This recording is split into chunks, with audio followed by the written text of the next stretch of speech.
voter. There was a ballot that was rejected first. Live mula sa GMA Network Center, ito ang 24 Oras. Magandang gabi po, Luzon, Visayas at Mindanao. Habang buhay na kanselasyon ng driver's license ang ipinataw ng Transportation Department sa driver ng kotseng sinadya ang pagbundol sa isang rider sa Teresa Rizal. Nasagi umano ng motorsiklo ang kotse kaya hinabol ng suspect ang menor de edad na rider. Saka binangga kaya nagpagulong-gulong. Magsasampa ng reklamo ang mga magulang ng rider. Halos mapatay umano kasi ang kanilang anak sa galit ng driver. Nakatutok si June Veneracion.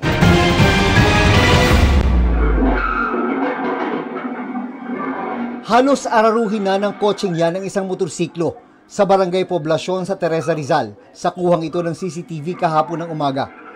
Kumaska sa pader ang nakamotor nang masagi ng kotse sa likuran. Pero nagtuloy pa rin ang habulan. Maya-maya, ito na ang sunod na nangyari.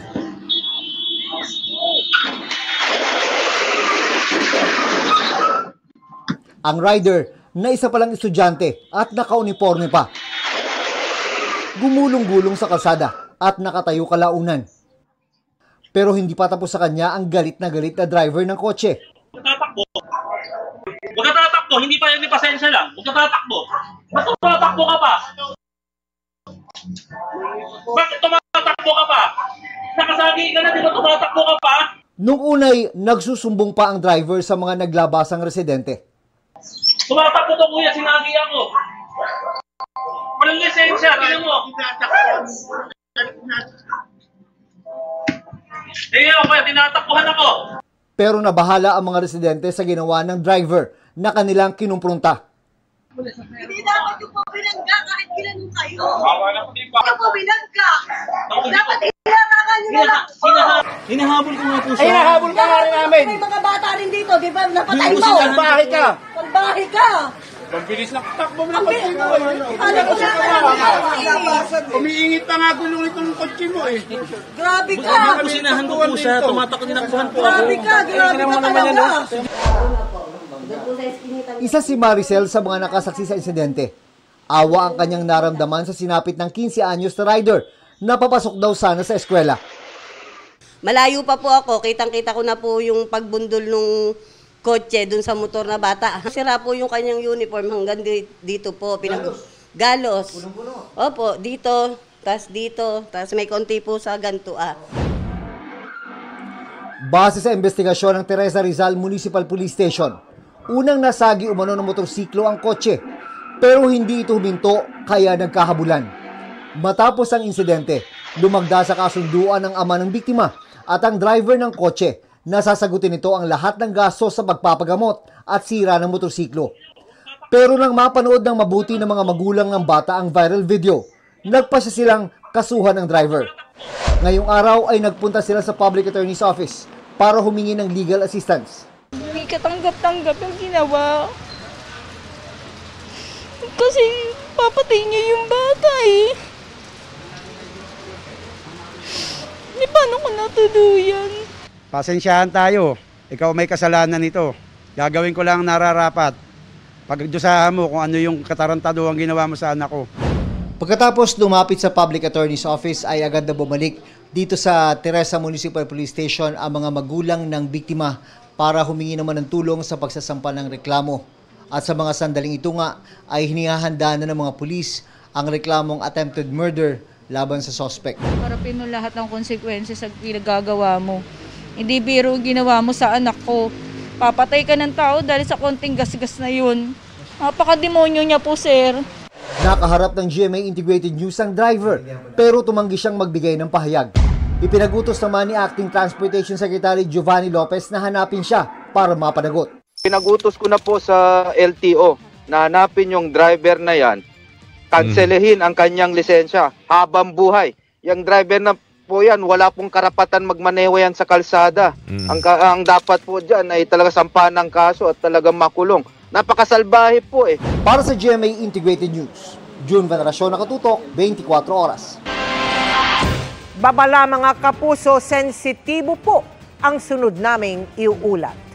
Nahuli camp ang malapitang pamamaril sa isang lalaki sa Tondo sa Maynila.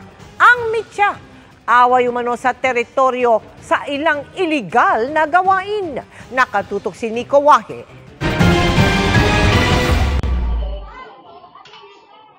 Kumakain ng 36 anyos na lalaking ito sa Aroma Compound ng Tondo, Maynila nang pumasok ang dalawa nakasombrero at nakatakip ang muka.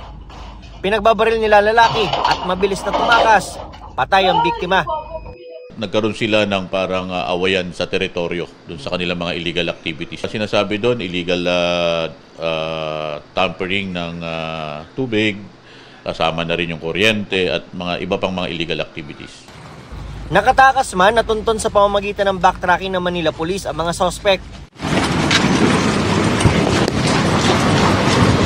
Pinasok nila ang iskinitang ito sa loob pa rin ng Aroma Compound at inaresto sa isang bahay ang isa sa tatlong suspect. Hindi humarap sa kamera pero itinanggi niya ang krimen. Ayon sa Manila Police, kilala na rin nila ang dalawa pa niyang kasama.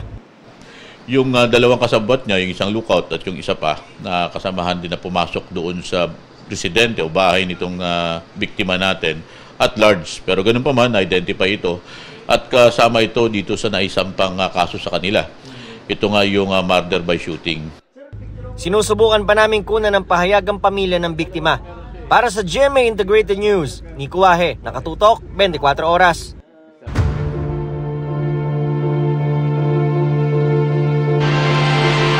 Inireklamo ang mag-asawang diskaya ng Bureau of Internal Revenue sa Justice Department.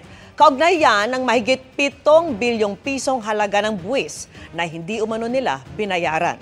Nakatutok si Salima Refran. Kahong-kahong dokumento ang isinumite ng Bureau of Internal Revenue o BIR sa Justice Department para yan sa patong-patong na reklamong tax evasion laban sa mag-asawang kontratistang sina Curly at Sara Diskaya. Mahigit 7 bilyong piso umano kasi ang buwis na hindi nila binayaran mula 2018 hanggang 2021. Tiningnan natin yung mga ari-arian nila at binangga natin sa mga taxes na nabayaran nila, kaya naman nabuo natin itong tax evasion case against them individually. Bukod sa hindi tamang halaga ng binayaran nilang income tax, hindi rin raw bayad ang excise tax ng siyam na luxury vehicles ng mga Diskaya, ayon sa BIR. Inimbestigahan din ng BIR ang binanggit ng mga Diskaya sa Senado na nag-divest na sila sa kanilang mga kumpanya. Hindi rin bayad ang buwis patungkol sa paglipat ng mga shares of stock na ito. Ang mga reklamo ay batay sa tax compliance audit and investigation ng BIR sa mga Diskaya mula pa noong 1 taon, bago pa man pumutok ang mga maanomalyang flood control project. Binibigyan din natin ng due process na ganyan. So minsan hindi nila tinatanggap yung mga notices, so kinakailangan pa natin mag-resort sa mga iba't ibang paraan para ma-serve ito. Nag-a-apply para maging state witnesses ang mag-asawang Diskaya sa DOJ. Pero giit ng BIR, di sila maabsuelto sa pagbabayad ng buwis dahil dito. Kahit na maging state witness sila, kinakailangan nilang bayaran itong buwis na to. Nasa DOJ rin kanina si Curly Diskaya para sa pagpapatuloy ng case build-up sa mga sangkot sa flood control projects. Hiningan namin ang kampo nila ng tugon sa reklamo ng BIR. No comment muna ako dyan kasi hindi pa namin nababasa, kami mga abogado ng spouses Diskaya, hindi pa namin nababasa yung complaint ng BIR. Pag-aaralan muna ng National Prosecution Service ang mga reklamo ng BIR bago isalang sa preliminary investigation. Para sa GMA Integrated News, Salima Refran, nakatutok 24 oras. Inilagay na ng Department of Justice sa Immigration Lookout Bulletin Order si dating House Speaker Martin Romualdez at 32 iba pa matapos itong hilingin ng Independent Commission for Infrastructure. Ipinatawag na rin ng komisyon si Romualdez at si Co kaugnay ng investigasyon sa mga proyekto kontra baha. Nakatutok si Joseph Morong. Sina dating House Speaker Martin Romualdez at dating Congressman Saldi Co ang susunod na isasalang ng Independent Commission for Infrastructure o ICI kaugnay sa kanilang investigasyon sa mga manumalyang flood control projects. Ang dalawa ay parehong idinadawit sa kontrobersiya sa ilang testimonya sa mga naunang pagdinig sa Senado at Kamara at inakusahang tumanggap umano ng mali-malitang basura o kickback mula sa proyekto. Nagpadala na ng sabpina ang ICI kay Ko pero dahil nasa labas ito ng bansa sa ngayon, idinaan ang sabpina sa House Secretary General. Hinihingi ng ICI kay Ko ang mga kontrata, record at report ng mga proyekto ng gobyerno, mga accounting form at mga dokumento tulad ng vouchers at resibo na may kaugnayan sa mga kontratang ito at mga incorporation at mga registration document nung panahong pinamunuan niya ang makapangyarihang House Appropriations Committee. This is with regard to his personal knowledge from the time he joined the Committee on Appropriations of the National Budget Insertions and his involvement in DPWH flood control projects. Imbitasyon naman ang ipinadala kay Romualdez at hindi sabpina. The invitation just for, in a way, a courtesy to an incumbent congressperson. Testify, among others, on the national budget insertions and involvement in DPWH flood control projects from the time he became Speaker of the House. Parehong sa October 14, pinatatawag ang dalawa. Sabi ni Romualdez, natanggap na niya ang kanyang imbitasyon at handa raw siyang humarap sa ICI. Pero pwede bang hindi nila siputin ng ICI? Walang contempt power o kapangyarihan na makapagparusa ang ICI sa mga hindi sisipot sa kanilang mga investigasyon. Pero ayon kay ICI Executive Director Attorney Brian Hosaka, sa Regional Trial Court sila pwedeng humingi ng contempt order. Well, it depends on them, no? But as far as we're concerned, we're inviting them to shed light because this is our mandate. Our mandate is to get as much information as we can. We have to go to follow proper procedure, which is going to the courts and probably file or petition for indirect contempt. Humiling na rin ang ICI sa Department of Justice na ilagay sa Immigration Lookout Bulletin Order o ILBO si Romualdez at mahigit 30 politiko at individual na idinadawit rin sa flood control controversy. Kabilang na riyan sina Senador Francis Chisa Escudero at umano'y campaign donor nitong si Maynard Ngu, Senador Jinggoy Estrada, Senador Joel Villanueva at mga dating Senador Bong Revilla at Maria Lourdes Nancy Binay at umano'y staff niya na si Carlin Villa. Gayon din si Commission and Audit Commissioner Mario Lipana at asawang si Marilu at si dating Education Undersecretary Traigiv Olayvar. Kasama rin sina Congressman Roman Romulo, James Ang, Patrick Michael Vargas, Arjo Ataide, Nicanor Briones, Marcelino Chodoro, Eliandro Jesus Madrona, Benjamin Agarao, Lodi Tariela, Reynante Argancia, Chodorico Jaresco Jr., Antonieta Yudela, Dean Asistio, Marivic Copilar at mga dating Congressman Marvin Rillo, Florida Robes at Gabriel Bem Noel. Gayon din ang 4 na DPWH District Engineer. Sa pamamagitan ng ILBO, mamomonitor kung lalabas ng bansa ang mga nabanggit pero hindi sila mapipigilang makaalis. The timely issuance of an ILBO or an Immigration Lookout Bulletin Order is of utmost necessity to enable the Commission to proceed without delay and to hold those liable accountable to the Filipino people. Nauna nang inilagay sa ILBO si Ko, pero sabi ni Navotas Representative Toby Chanco, mas mabuti na suspindi na ang passport ni Ko para masigurong babalik pa ito sa bansa. Humingi naman ng meeting ang ICI kay Budget Secretary Amena Pangandaman para ipaliwanag ang proseso ng pagbabudget sa komisyon. Nakipagpulong naman si bagong talagang ICI Special Advisor at Investigator at dating Philippine National Police Chief General Rodolfo Azurin sa ICI. Si Azurin ang pumalit kay Baguio City Mayor Benjamin Magalong. Bukas ay inaasahang manunumpa sa kanyang posisyon si Azurin. Kasi 10 years na na malawak. So how do we divide yung para dahil hindi dapat magtagal ito, dapat mabilis yung transition so that the people will not feel impatient. Nanindigan naman ng ICI na hindi isa publiko ang mga pagdinig. Ayaw daw nilang magamit at magdulot pa ng kalituhan sa publiko. We're trying to prevent the commission from being weaponized by any individuals. No, we don't even know if the statements there are true or probably said to confuse the commission and even the public. So we have to be careful with that. Kailangan mag-ingat kami. Sa DOJ, nagsumit na ng kanilang karagdagang umano'y tell-all affidavit sina dating DPWH Assistant District Engineers Bryce Hernandez at JP Mendoza laman ang lahat ng kanilang nalalaman sa anomalya. Dumating din si dating Bulacan 1st District Engineer Henry Alcantara sa DOJ. Para sa GMA Integrated News, Joseph Morong, nakatutok 24 oras. Kinumpirma naman ng Bureau of Immigration na natanggap na nila ang inilabas na Immigration Lookout Bulletin Order ng DOJ. Kaugnay naman ng bumigay na tulay sa Cagayan, hindi lang simpleng overloading ang sinisilip ng DPWH. Ang sabi nito, kulang din sa maintenance at kinakalawang na ang Pigatan Bridge, kaya dapat may managot. Nakatutok si Jasmine Gabriel Galban ng GMA Regional TV. Jasmine? Mel, dumating na yung mga heavy equipment na gagamitin para sa konstruksyon o paggawa ng Detour Bridge dito sa Alcala, Cagayan.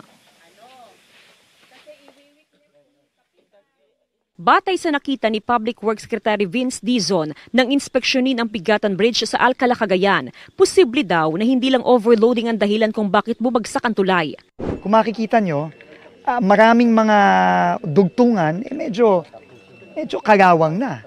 At dahil dyan, talagang yung bakal na yan, pagka talagang mabigat, yan nga ang kumakapit dun sa buong bridge 1980 pa itinayo ang Pigatan Bridge at mula noon, minsan lang isinailalim sa retrofitting. Ayon kay Dizon, may pagkukulang sa maintenance ng tulay at dapat daw may managot dito. Since 1980, nung natayo siya, ang unang retrofit ay 2016 lang. No, sinabi sa akin ni RD. No? At nakita ko yung budget nung 2016, 11.7 million lang. Ang liit nun.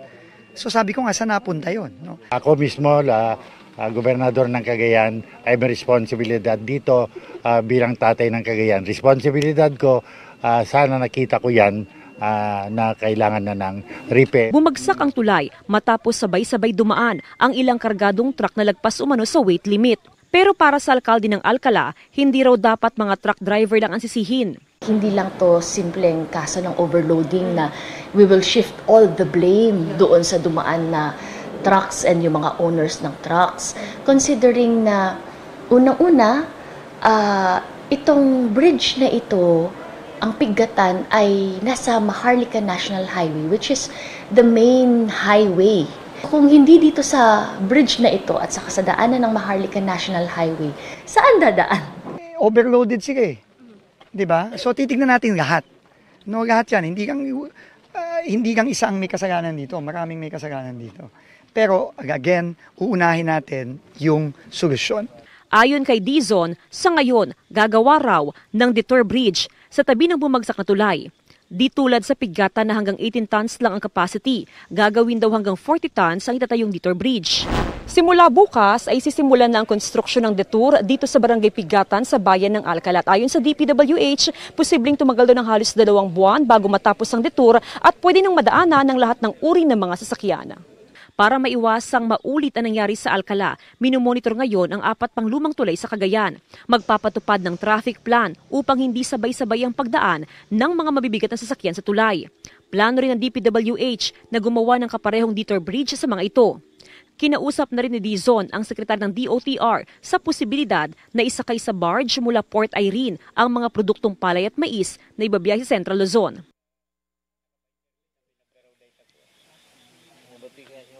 Mel, bukas ay target ng tanggalin yung mga truck na sangkot sa pag-collapse o pagbagsak ng Pigatan Bridge dito sa Alcala, Cagayan. Tutulong daw ang DPWH para mabilis na matanggal yung mga truck. Samantala sa mga oras nga na ito ay sinisimulan ng i-diskarga o i-transfer yung mga sako-sakong palay sa ibang truck dito nga sa aming kinaroroonan. Mel? Maraming salamat sa iyo, Jasmine Gabriel Galban ng GMA Regional TV. Happy Wednesday, chikahan mga kapuso! Buhay na buhay ang mga pelikulang Pilipino kabilang ang mga tumatalakay sa iba't ibang issue ng lipunan. At syempre, bumibida dyan ang ilang kapuso star. Makichika kay Aubrey Carampel. Upcoming again, it will be... Full of gratitude si Asia's multimedia star Alden Richards dahil ang kanyang directorial debut film na Out of Order, nag-#1 trending movie in the Philippines sa online streaming platform na Netflix. Fully appearing for the state. How do you plead? Not guilty, Your Honor. Very proud si Alden sa movie na tumatalakay sa paghahanap ng katotohanan at hustisya. Bukod sa siya rin ang direktor, siya rin ang bumida at nag-produce nito. This just fuels me to do more films as a director. And maraming salamat po kasi parang, of course, to all my supporters and to everyone who believes in me, sana I did not fail you with this. Pinag-iisipan na raw ni Alden ang gagawing next movie. Sa November, kalahok din ang Out of Order sa Jagran Film Festival sa India. Uwi na ako. Bye-bye. Bida naman si Sparkle star Clea Pineda sa Cinemalaya 2025 entry na Open Endings. Sa gala screening, sinabi ng cast na umaasa silang magpapalaganap pa ng awareness ang pelikula tungkol sa iba't ibang ipinaglalaban ng LGBTQIA+ community. Kasama ni Clea sa pelikula, sina Jasmine Curtis Smith, Lian Mamonong at ang nalilink sa kanyang si Janela Salvador. Na kahit konti lang yung oras na pagsasama namin, ang galing kasi friends agad kami. Actually, right after audition, right after chemistry test. Chemistry test! Doon na namin na-feel na, may chemistry kami apat. I will lead this nation into prosperity. Bumalik sa nakaraan para mas maunawaan ang kasalukuyan. Isa lang daw ito sa goal ng pelikulang Quezon na tungkol sa buhay ng bayani at dating Pangulo ng Pilipinas na si Manuel L. Quezon. Historical film man, very relevant pa rin daw ang pelikula lalo na sa nangyayari ngayon sa ating bansa. Kasama sa cast ang Sparkle stars na sina Benjamin Alves na gaganap bilang Young Quezon at si Therese Malvar as young filmmaker na si Nadia Hernando. May blueprint ng isang bayani. Meron tayong mga criteria na sana makita nyo sa pelikula na to na magagamit natin lahat. And the next time we get the privilege and the right to choose our leaders. Ano ba yung dapat nilang gawin para sa atin? Hindi lang yung sapat na ginagawa nila. Kailangan they have to really serve and go above and beyond. And hopefully they see it here in this movie. Napaka-important at relevant ngayon yung Quezon para talagang isipin natin, tama ba yung mga nilalagay natin sa pwesto ngayon? And yun, para maging critical voters rin tayo sa next na election. Aubrey Carampel, updated sa Showbiz Happening. Walang napa-oo sa 5 senador na pinagpipili ang maging kapalit ni Senador Ping Lacson bilang bagong chairperson ng Senate Blue Ribbon Committee. Kaya ang vice chairperson muna ng komite na si Senador Erwin Tulfo ang uupong acting chairperson. Nakatutok si Mark Salazar. Layon sana sa ginawang caucus ng mayorya sa Senado na makapili na ng bagong uupong chairman ng Senate Blue Ribbon Committee kapalit ng nagbitiw na si Senador Ping Lacson. Natapos ang pulong pero walang napa-oo sa 5 naisana ni Senate President Tito Soto na mamuno sa komiting nag-iimbestiga ngayon sa kontrobersyal na flood control projects. None of the 5, including Senator Risa and Senator Pia, what's the position? Basta sila pa rin kandidato namin at lahat ng mga kasama namin, any of the 5, diba? Especially Senator. But none of the 5 wants it right now? Right now, yes. Sa 5 pinagpipilian, hindi saradong no ang sagot ni Senador Pia Cayetano pero busy nga raw siya at masaya sa 2 hawak na niyang major committee. Hindi madaling umuo sa mga ganyang bagong posisyon.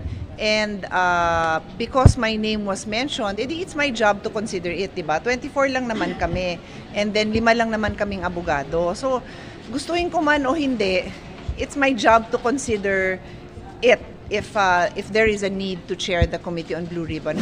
Nauna nang tumanggi si Senator JV Ejercito na naniniwalang may ibang karapat-dapat sa posisyon. Tumanggi na rin sina Senador Raffy Tulfo at Kiko Pangilinan na abala raw sa kanilang mga kasalukuyang komite. Hinihinga namin ng pahayag ang panlima na si Senador Risa Ontiveros pero hindi rin daw siya napapayag ni Soto. Ang sinasabi nila is very busy sila doon sa mga hearings nila eh. Halos lahat, 2-3 committee na hinahawakan nila na very, very important committee, major committees. So what they're saying is that they don't have time for it right now. So kaya yung right now, ibig sabihin nun, kaya hindi namin din-discount na yung 5 ay totally out. Sa ngayon, si Senador Erwin Tulfo muna ang uupong acting chairman ng Blue Ribbon Committee. In the meantime, Senator Erwin Tulfo being the vice chairman automatically becomes the chairman right now. So he is the acting chairman. And we all agreed that he's acting chairman. So I called him And I made sure that he accepted it, and he did accept it. Sa isang pahayag, nagpasalamat si Tulfo sa tiwala ng mga kasamahan, pero umaasa raw siyang makakuha agad ng permanenteng chairman ang Blue Ribbon Committee. Nasa ibang bansa pa si Tulfo, kaya sa susunod na linggo pa magpupulong ang komite para pag-usapan ang susunod na hakbang nito. Hearing is resumed. Nagbitiw si Lacson bilang chairman ng komite matapos makaramdam na hindi nagugustuhan ng ilan niyang kasamahan sa Senado ang paraan niya ng pagsasagawa ng investigasyon.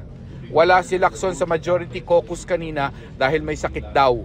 Pero tiniyak daw niya kay Soto na magpa-participate pa rin siya sa flood control scandal investigation. Baka nga blessing in disguise yan kasi pagka si Senator Lacson hindi siya chairman, so hindi siya ang puntirya ng puri or pintas. Pero sir, and he will probably be a very good critic. May assurance po siya sa inyo na magpa-participate pa rin siya sa mga hearings? Oo, yeah, ex-officio member. Sigurado nga-attend siya nun. Makakatulong. Para sa GMA Integrated News, Mark Salazar, nakatutok 24 oras. 8 kasunduan ang papasukin ng Pilipinas sa ibang bansa kaugnay sa paghahanap ng langis sa ating mga teritoryo, kabilang ang Palawan na nasa bandang West Philippine Sea. Ayon sa Energy Department, hindi nila nakikitang magiging problema ito sa China. Nakatutok si Ivan Mayrina. Isa lang ang paliwanag sa tuwing tumataas ang presyo ng mga produktong petrolyo. Tumaas kasi ang presyo sa world market. Bilang isang net importer ng langis, nakaasa lang sa import ang Pilipinas, kaya lubhang apektado ng paggalaw ng presyo. Bagay na gusto raw wakasan ng Pangulo. Kapag tumaas ang presyo ng langis, tataas ang pamasahe, ang presyo ng mga bilihin at halaga ng kuryente. Ginagawa po namin ang lahat upang matigil ito. And that is why today's presentation of 8 service contracts is a deliberate step towards securing our energy future. Ang tinutukoy ng mga service contract ng Pangulo, 8 kasunduan para sa oil and gas exploration projects o paghahanap ng posibleng mapagkukunan ng mga ito sa ating bansa. Kabilang sa mga exploration partners, mga investor mula sa Australia, UK, Singapore, Israel at Amerika. Matatagpuan ang mga proyekto sa Sulu Sea, Cagayan, Northwest Palawan, East Palawan at Central Luzon. Sa kabuuan, posibleng umabot sa $200 million o 12 billion pesos ang papasok na investment sa bansa sa loob ng 7 taong exploration period. Pangunahing makikinabang daw dyan ang mga komunidad kung saan naroon ang oil exploration project. Ang host communities po, meron po mga sharing yan. Tsaka po, lahat naman ng mga service contractors natin have obligations. They have to also get people from the host communities, no? Employment nila, ang mga livelihood nila, tinutulungan. Bukod sa langis, malaki rin daw ang potensyal ng hydrogen na maaaring maging mahalaga elemento ng kabuuang pinagkukunan ng bansa ng enerhiya. In Central Luzon, we are charting new ground. We are venturing into the exploration of hydrogen, a clean, zero-carbon source of energy that holds immense promise for our country and for the world. Even more remarkable, these are the very first service contracts for the exploration of native hydrogen gas in our history.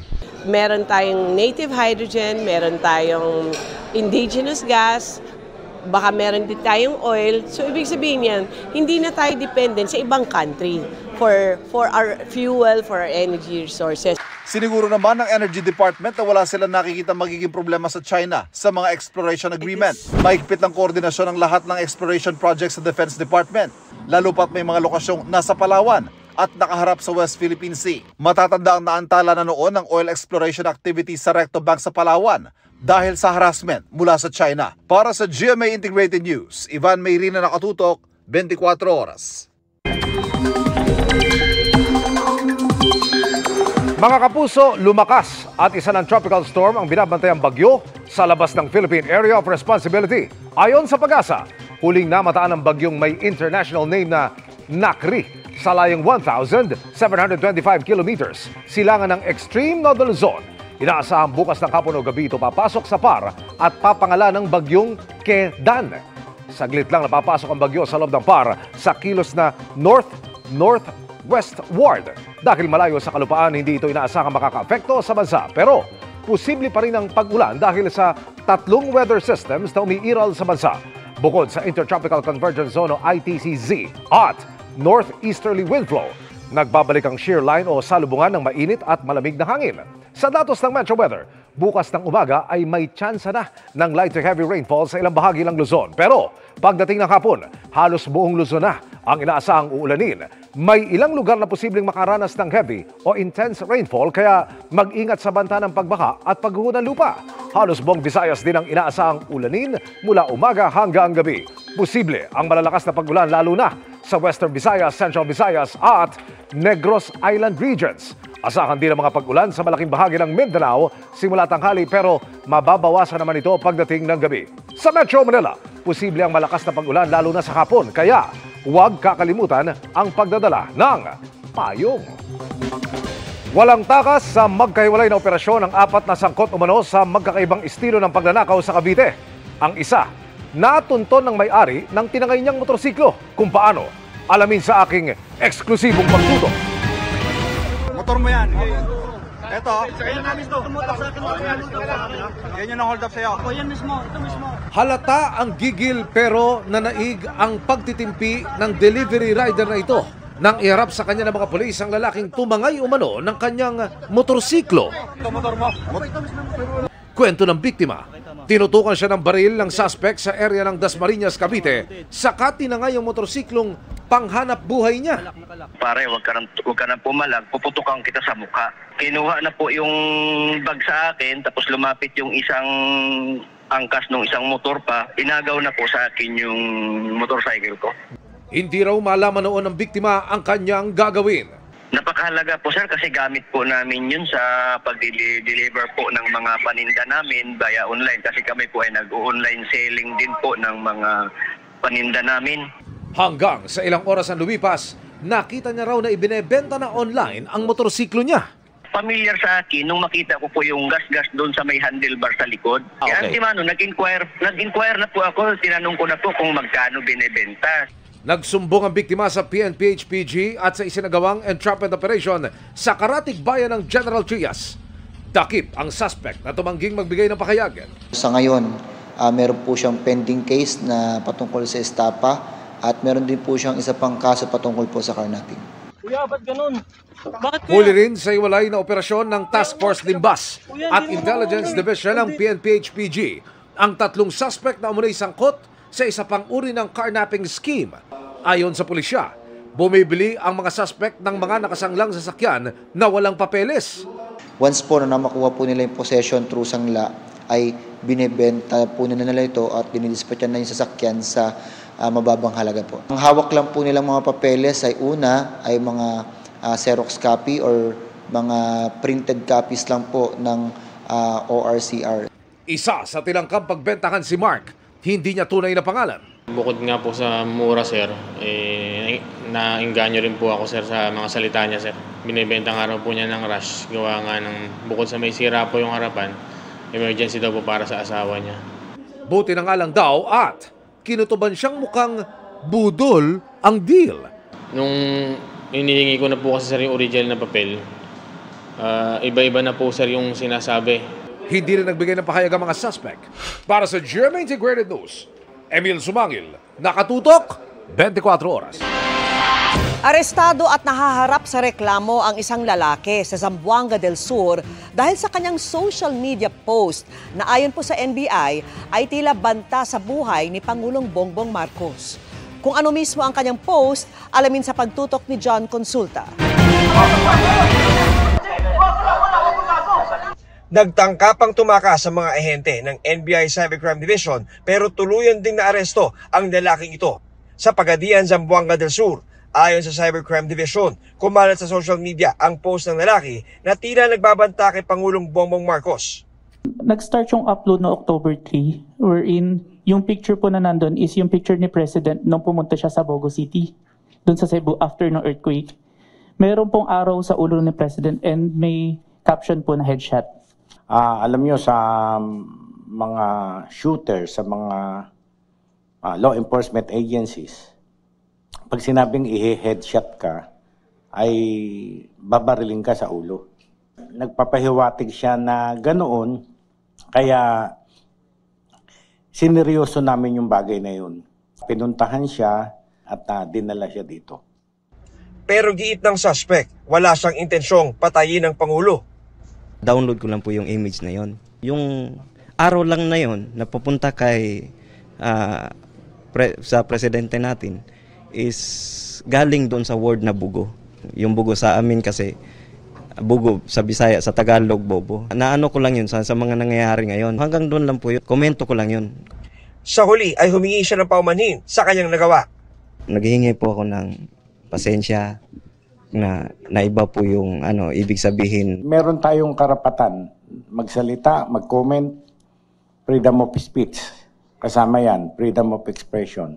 Pero yung magtatangka ka na sa buhay ng Presidente, Vice President, Senate President, Speaker of the House, and Chief Justice, ay papasok ang NBI para matiyak na hindi mangyayari yung iniisip mo. Naharap sa reklamong inciting to sedition at grave threat ang inarestong suspect. Para sa GMA Integrated News, John Consulta, nakatutok 24 oras.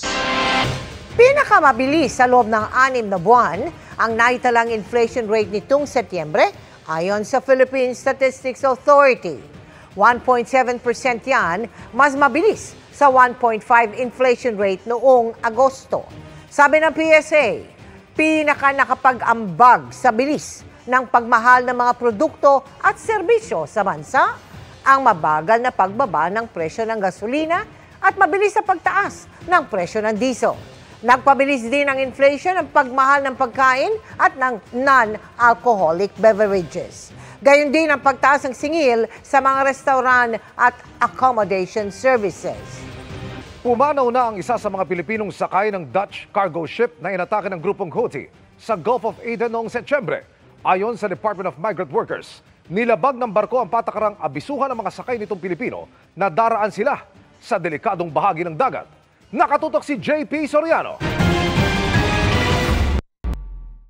Kinumpirma ng Department of Migrant Workers na pumanaw na ang isang Filipino seafarer ng Dutch flag general cargo ship na Minerva Gracht na inatake ng rebelding Houthi sa Gulf of Aden nitong September 29. Ayon kay Migrant Workers Secretary Hans Kakdak, lumabas sa paunang investigasyon na hindi nabigyan ng pagkakataon ang 12 Pilipinong tripulante ng barko na tumanggi o maabisuhan man lang na dadaan sila sa delikadong bahagi ng Gulf of Aden. Required yan dahil sa patakaran ng Department of Migrant Workers o DMW na may right to refuse to sail o karapatang tumanggi ang mga Pilipino na sumampa sa isang barkong dadaan sa Gulf of Aden o Red Sea. Inutusan silang dumaan doon without observing yung procedure na kailangan tanungin sila. Required ding abisuhan ang DMW, bagay na nilabag din ng pamunuan ng barko. Yung reporting to the DMW, bago pa dumaan ang barko doon, wala na naman po yun. Nasa Ethiopia na si Kakdak at ilang foreign affairs official,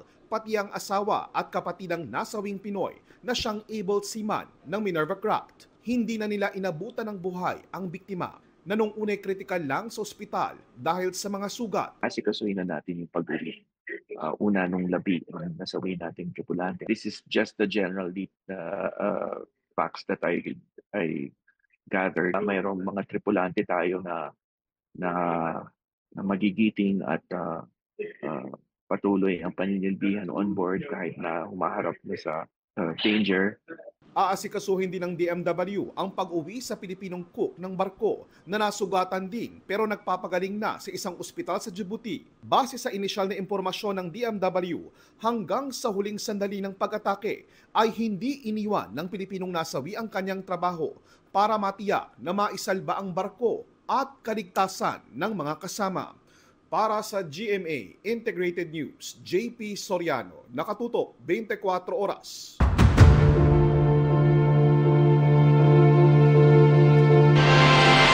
Apektado ng issue sa flood control projects ang pamumuhunan sa bansa ayon kay Securities and Exchange Commission Chairman Francis Lim. Mahigit 1 trilyong piso ang nawala sa Philippine stock market sa loob lang ng 3 linggo.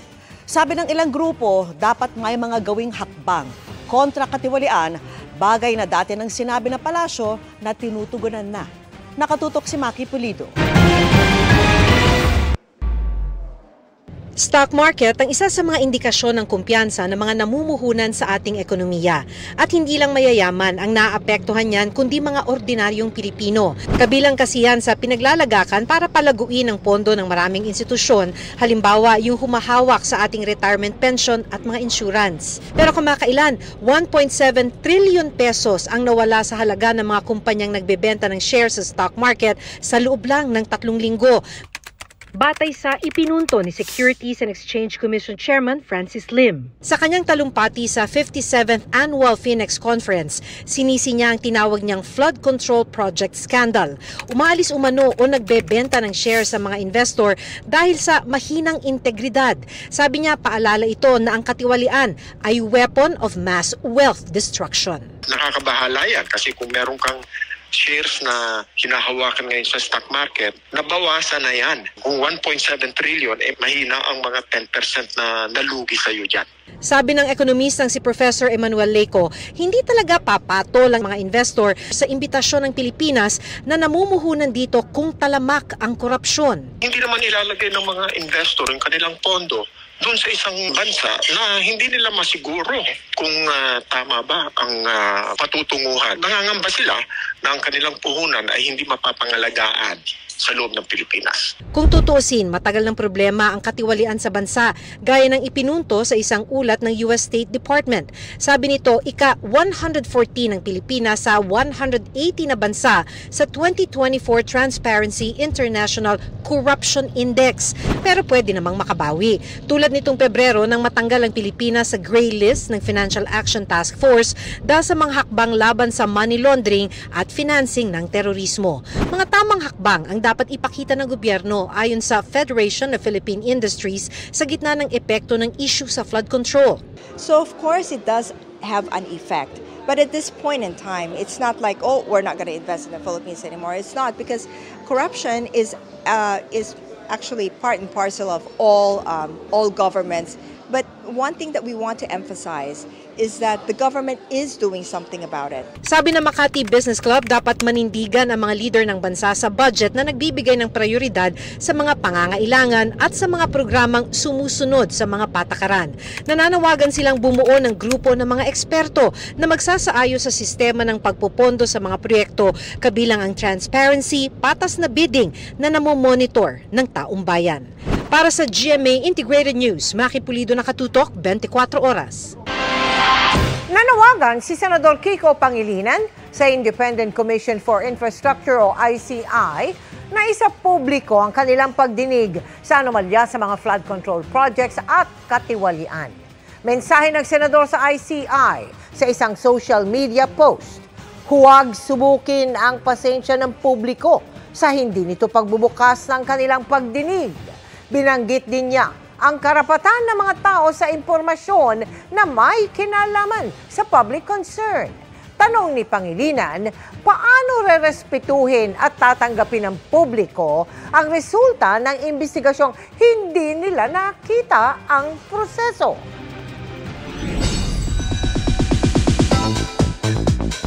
Magandang balita ang malahimalang pagliit ng bukol sa leeg ni Ate Gay. Puno ng pasasalamat ang komedyante sa pagbuhos ng tulong sa kanyang road to beat cancer. Yan ang chika ni Nelson Canlas.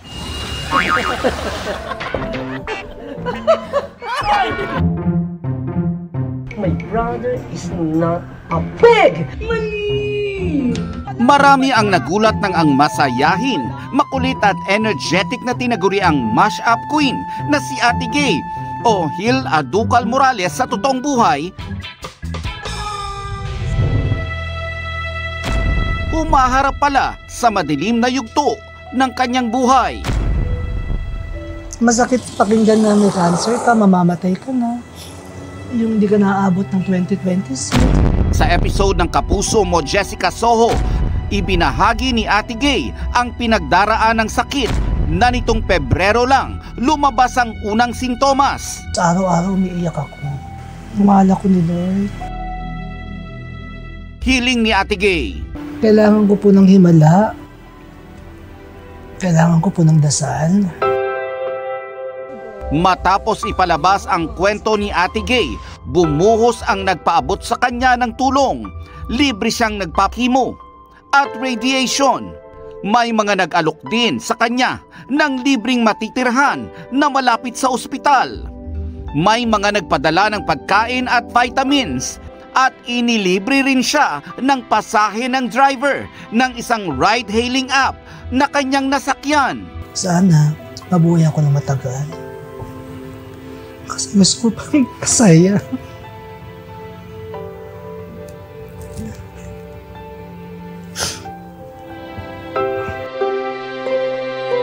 Tunay ngang may himala.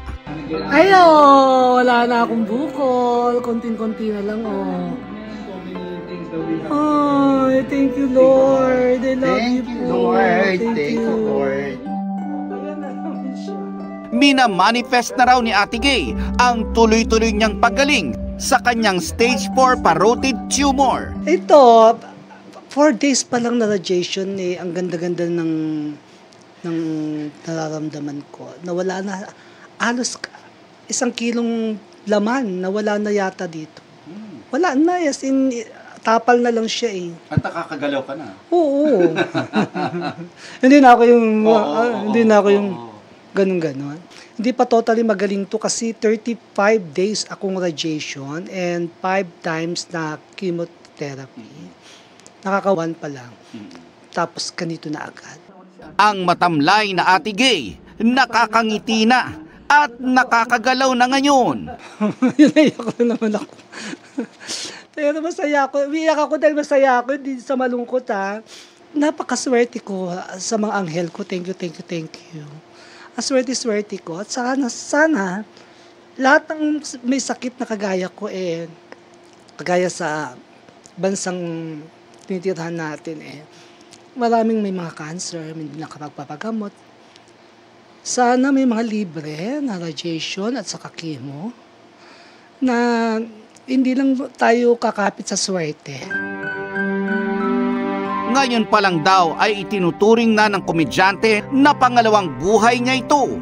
At kung magtutuloy-tuloy ang kanyang paggaling, hindi niya raw sasayangin ang pagkakataon. Pahinga at saka dasal. Minsan nakakalimutan ako magdasal. Nakakalimutan ako magsimba. Pag natutulog ako, doon na ako nagdadasal. Dapat pala, oras-oras, lagi-lagi, lahat ng ginagawa mo ay pagdadasal mo. Yun ang natutunan ko dito. At saka, magbabayaan ng sarili. Health is wealth. Nelson Canlas, updated sa Showbiz Happenings. Hindi na lang anomalya sa mga flood control project ang inuungkat ng Senado, kundi maging sa mga farm-to-market road. Lumabas sa pagdinig kanina na ilan sa mga kalsadang ito ay sobra-sobra ang presyo o dineklarang gawa na kahit hindi pa. Nakatutok si Sandra Aguinaldo.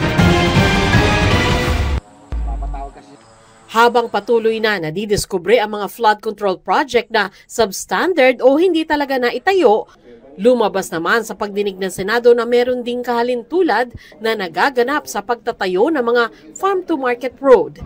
Ito yung mga kalsadang itinayo sa kanayunan para madaling maibiyahe papuntang merkado ang mga produktong pang-agrikultura. Sa paghimay ni Senador Sherwin Gatchalian, lumabas umanong may mga farm-to-market road na labis ang presyo. 15 million pesos per kilometer ang dapat na presyo ng ganito ayon sa Department of Agriculture o DA. Pero may umabot pa raw ng mahigit 300 million pesos per kilometer ang halaga. Hindi lang to extremely overpriced, extremely overpriced. Based on sa nakikita ko na pinapakita nyo, Mr. Chair, medyo shocking. But I guess siguro magandang itanong dyan, Mr. Chair, is yung ating bagong sekretary ng DPWH na matulungan tayo na mahimay ito. Ayon kay Gatchalian, abot sa 10.3 billion pesos ang halaga ng overpriced na mga kalsadang tinukoy niya. Equivalent to about 683 kilometers.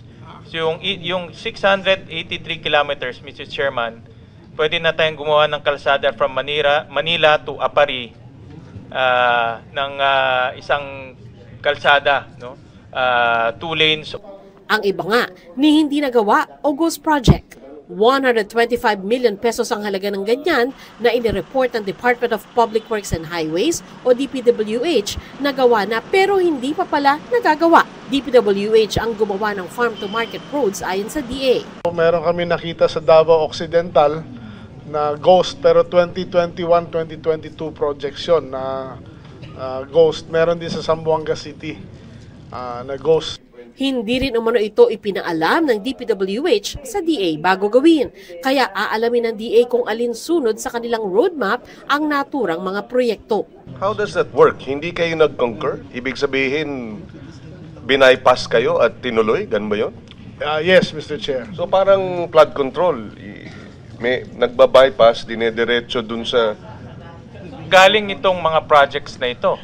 Ayon kay Gatchalian, 3 sa malalaking contractors ng farm-to-market roads ay gumawa rin ng malalaking flood control projects at kasama pa sa top 15 contractors na tinukoy ni Pangulong Bongbong Marcos. Sinusubukan pa namin silang hinga ng pahayag. Dagdag niya, Bicol at Eastern Visayas ang mga rehiyong may pinakamaraming farm-to-market roads noong 2023. Tinignan namin rin yung projects noong 2023. Slide 11, majority of the projects nasa Region 5 and Region 8. Region 5, Bicol ba yan? Bicol Region and Region 8, ano? Tacloban? Tacloban Region. Okay, lala po na yan. Para sa GMA Integrated News, Sandra Aguinaldo, nakatutok 24 oras. Lord, please send some help.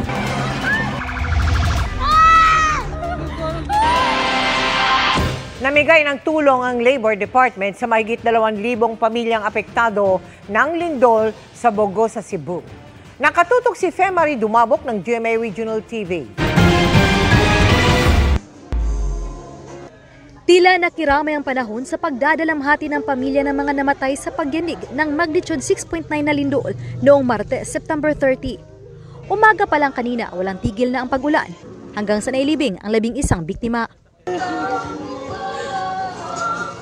Walang paglagyan ng paghihinagpis ng mga naulilang pamilya. Kasama sa nagdadalamhati ang magbayaw na sina Neljon Tapang at Ariel Kailan. Ang dalawa na parehong construction worker na sa pinagtatrabahuan nila sa bayan ng Liluan nang yumanig ang lindol. 2 buwan pa lang mula nang mamatay ang asawa ni Ariel at ang kaisa-isa nilang anak na 2 taong gulang kasama sa mga nasawi sa lindol. Iniwan niya ito sa pangangalaga ng kapatid ng kanyang asawa at may bahay ni Neljon na si Joan. Pero nasawi rin si Joan at 2 niyang anak, edad 2 at 6 anyos. Matapos matabunan ng malalaking bato. Nagya pong kauot sa dugan, ma'am. Wala na sila ang tulo. Blanco kag si plano? Si plano so. Pagi plano ma'am, kaya mura pa man kog blanco gulang utok. Sa kuwang bahin sa lisod kayo mawalag anak. Ya, maura po na usa po. Maura po na usa mo. Ya, lisod sa gayo. Mula sa Barangay Binabag, dinala ang mga kabaong sa Corazon Cemetery sa Barangay Sambag sa Bogo City. Sa Barangay Pulang Bato naman, bakas pa rin ang pinsala na iniwan ng malakas na lindol. Ang mag-amang Crisostomo hanggang tingin na lang sa nasira nilang bahay. Inilibing noong linggo ang asawa ni Jeffrey at 2 nilang anak na babae, edad 12 at 16 anyos. Siya at ang 13 anyos na anak na lalaki ang nakaligtas sa lindol na ayaw nang bumalik sa lugar. Pagkatapos ng 1 linggong pagyanig ng magnitude 6.9 na lindol dito sa Bogo City. Isa sa grabing apektado itong Barangay Pulang Bato. Pero sa ngayon, unti-unti nang bumabangon ang ilan sa mga residente dito. Pero ang mag-amang Crisostomo, kung saan dito namatayan ng asawa at 2 mga anak na babae, ang natroma na. Sakit na sa na ma'am. Naman doa. Para makapuyo medyo relasyon na kayo na amog ya pamanunaan silang tulo. Panawagan ninyo ngayon sir para sa muling pagbangon sir. May tulong nga gamay. Magtinatinda lami.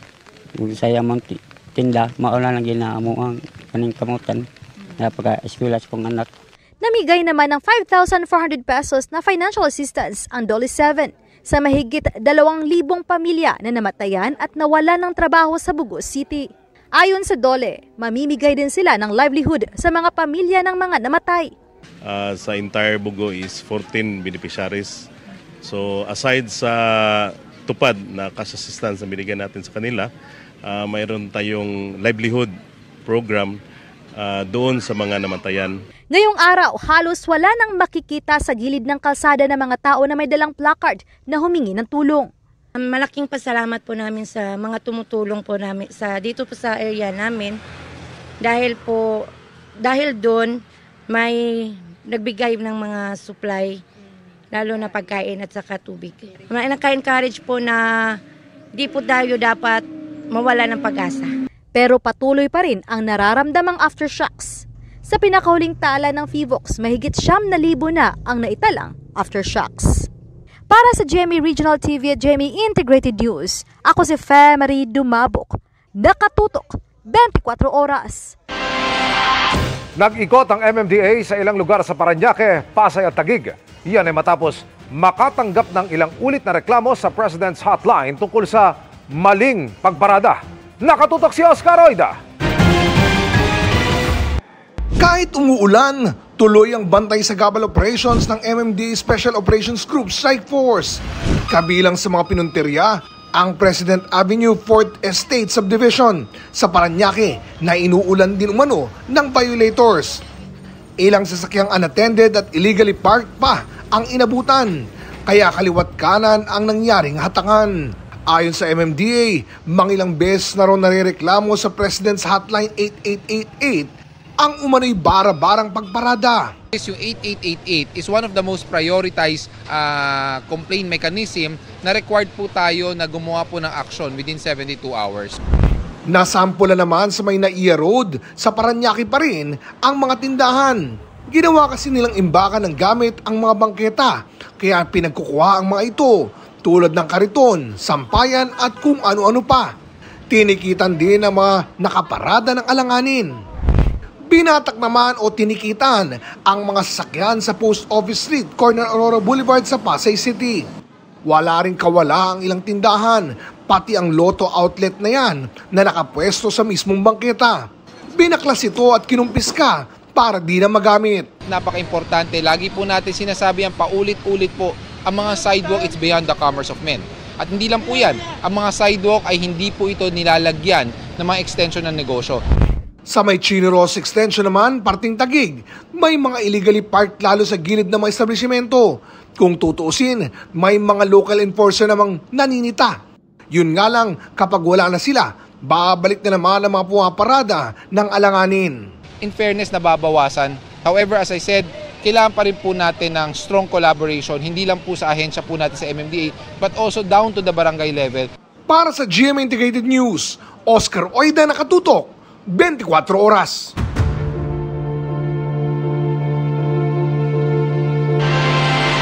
Budget reset ang panawagan ng isang grupo sa Kamara dahil meron umanong 200 bilyong pisong pork barrel sa panukalang budget sa 2026. Itinanggi yan ng Senior Vice Chairperson ng Appropriations Committee. At nakatutok si Tina Panganiban Perez. Nang pasimula pa lang ang budget hearing sa Kamara, inanunsyo ni Nooy Speaker Martin Romualdez ang pagbuwag sa tinawag na small committee na sinasabing nasa likod ng mga insertions sa national budget matapos itong aprubahan. The House has opened its doors wider than ever before. We've ended the practice of the small committee. We welcome civil society observers. Ang ipinalit sa small committee, ang Budget Amendments Review Subcommittee o BARC na sisilip sa budget bago pa ito ipasa. Pero ngayong nakaumang ng aprubahan ng Kamara sa second reading ang panukalang 2026 budget, pagsisiwalat ng People's Budget Coalition, meron pa rin umanong pork barrel dito sa halagang 230 billion pesos. Sa halip na linisin daw ang budget process, isiningit umano ng BARC ang bilyon-bilyon para sa mga programang nagpapalawig ng political patronage gaya ng mga ayudang AIX at TUPAD. Hindi rin daw inalis sa mga alokasyong hindi malinaw at madaling maabuso, gaya ng confidential funds at lumobong unprogrammed appropriations o yung mga programang nakalista kahit wala pang malinaw na ipapampondo. Kaya panawagan nila, i-reset ang budget, linisin at magpasa ng budget na tunay na tumutugon sa pangangailangan ng bansa. Pinuna rin ng ilang kongresista ang unprogrammed appropriations. This is not fiscal prudence.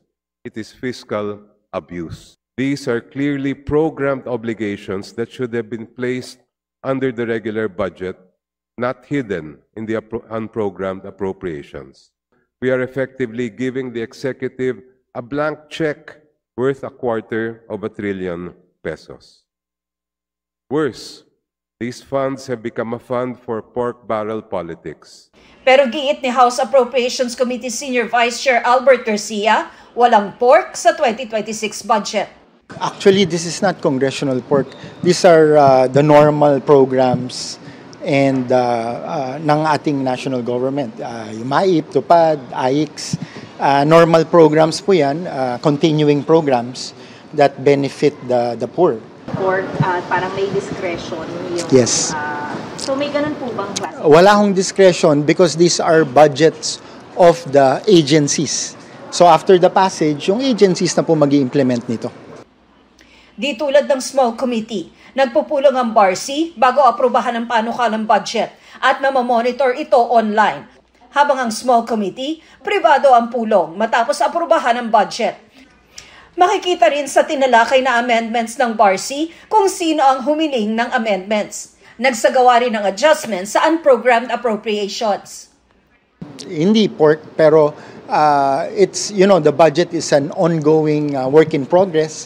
Tinatry natin i-improve every year para mas sensitive tayo sa needs of the people and the call of the people. Ang nangyari po nung mga nakaraan ay bumatak po galing sa SAGIP to fund infrastructure projects, some of which are flood control projects. So tinitingnan po natin ano po yung pwede natin gawin para sa 2026 at sa mga susunod na taon. Wala na po yung ganon. Ibig sabihin, hindi na po makakabatak ng infrastructure projects from SAGIP.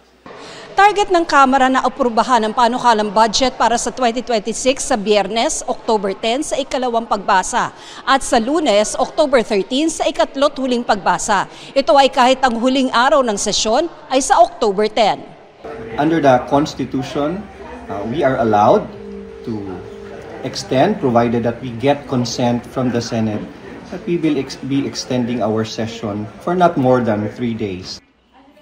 Para sa GMA Integrated News, Tina Panganiban Perez, nakatutok, 24 oras. 6 na kandidato sa pagkasenador noong 2022 elections ang iniimbestigahan ng COMELEC. Yan ay dahil sa pagtanggap umano nila ng campaign contributions mula po sa mga government contractor. Ayon sa COMELEC, 3 sa iniimbestigahan ay nakaupong senador pero si dating Senate President Cheese Escudero lamang ang pinangalanan. 3 iba pa ang hindi nanalo. Sabi ng COMELEC, 55 contractor ang naging campaign donors pero hindi pa nila papangalanan. Nakikipag-ugnayan na ang COMELEC sa DPWH para matukoy kung alin sa kanila ang may kontrata sa pamahalaan. Dati lang sinabi ni Escudero na bukas siya sa pagkakataong patunayan na wala siyang nalabag na batas. Base sa Omnibus Election Code, hindi pwedeng magbigay ng contribution para sa partisan political activity ang mga may kontrata sa gobyerno. Matinding parusa ang naghihintay kay Meten matapos mabigo ang kanyang plano laban kay Zaur. Pero ang Encantadix tila can't get over pa rin sa shape-shifting ni Meten bilang si Ayeshka na ginampanan naman ni Andrea Torres. Ipinasilip ni Andrea kung paano niya pinaghandaan ang short but sweet na cameo sa chika ni Aubrey Carampel.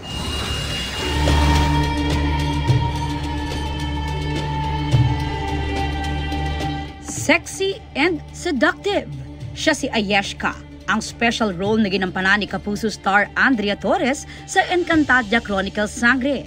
Isang dama ng Lireo na ginaya ni Mitena ang anyo para makalapit kay Zaur, na karakter naman ni Gabby Eigenman. Bago sumabak sa taping, pinag-aralan daw ni Andrea ang sayaw na kanyang gagawin para sa karakter. Pero hindi lang siya basta nagpa-sexy at nagsayaw. Dahil napasabak din siya sa fight scenes.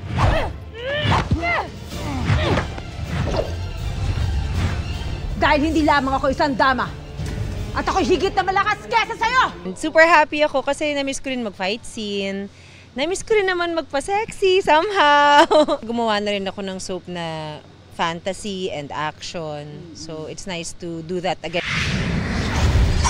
Ang cameo ni Andrea, short and sweet man. Satisfied at na-enjoy raw niya dahil masasabi na rin niyang na-experience niya na mapabilang sa mundo ng Encantadia. May pasili pa nga sa ilang clips kung paano inaral ni Andrea ang kanyang sexy dance steps.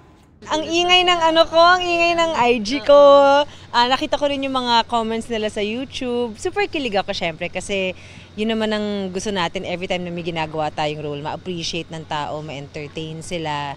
So at least na-achieve naman natin. Bukod sa hinangaang stint niya sa Encantadia, Okay lang ako dito. sinusubaybayan din siya tuwing hapon sa GMA Afternoon Prime series na Akusada. Mas nakakaintriga na raw ang mga susunod na episodes ngayong unti-unti nang nabubunyag ang plot twists. Nag-CR lang. Talaga namang booked and busy si Andrea dahil bibida rin siya sa first ever vertical series produced by GMA Public Affairs. Makakatambal niya roon si ex-PBB housemate Will Ashley. At dahil sinubaybayan daw ni Andrea ang PBB Celebrity Collab Edition, pakiramdam daw niya ay kilalang-kilala niya si Will kahit first time pa lang nilang magkatrabaho. Alam kong introvert siya. Ang ginawa ko na lang, inanano ko siya, minoltok ko habang tumatagal kumukulit. Aubrey Carampel, updated showbiz happening. And that's my chika this Wednesday night. Ako po si Iya Arellano. Miss Mel, Miss Vicky Emil. Thanks, Iya. Salamat sa iyo, Iya. Thanks, Iya. At yan ang mga balita ngayong Miyerkules, 78 araw na lang. Pasko na. Ako po si Mel Tiangco. Ako naman po si Vicky Morales para sa mas malaking misyon. Para sa mas malawak na paglilingkod sa bayan, ako po si Emil Sumangil. Mula sa GMA Integrated News, ang News Authority ng Pilipino. Nakatuto kami 24 oras.